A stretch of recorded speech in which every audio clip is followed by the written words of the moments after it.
শনিবার রাজনৈতিক দলগুলোর সঙ্গে বসবেন ডাক্তার মোহাম্মদ ইউনূস। শনিবার রাজনৈতিক দলগুলোর সঙ্গে বসবেন ডাক্তার মোহাম্মদ ইউনূস। সার্বিক পরিস্থিতি সংস্কার এবং আগামী নির্বাচন নিয়ে দেশের রাজনৈতিক দলগুলোর সঙ্গে মত বিনিময় করবেন অন্তর্বর্তী সরকারের প্রধান উপদেষ্টা ডক্টর মোহাম্মদ ইউনূস। আগামী শনিবার 3টায় রাজধানীর উপদেষ্টার সরকারি বাসভবন যমুনায় শুরু হবে এই মত বিনিময় সভা, যা চলবে রাত 8টা পর্যন্ত। আজ এক সংবাদ বিজ্ঞপ্তিতে প্রধান উপদেষ্টার প্রেস উইং এই তথ্য জানিয়েছে। সূত্র জানিয়েছে, দেশের সার্বিক পরিস্থিতি সংস্কার এবং আগামী নির্বাচন নিয়ে রাজনৈতিক দলগুলোর সঙ্গে সরকারের আলোচনা হবে।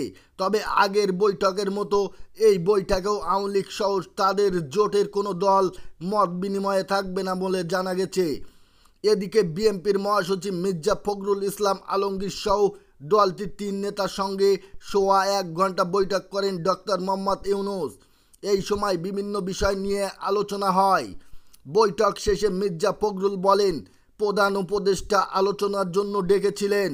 আমাদের প্রায় সোয়া 1 ঘন্টা আলোচনা হয়েছে, অত্যন্ত ফলপ্রসূ আলোচনা হয়েছে।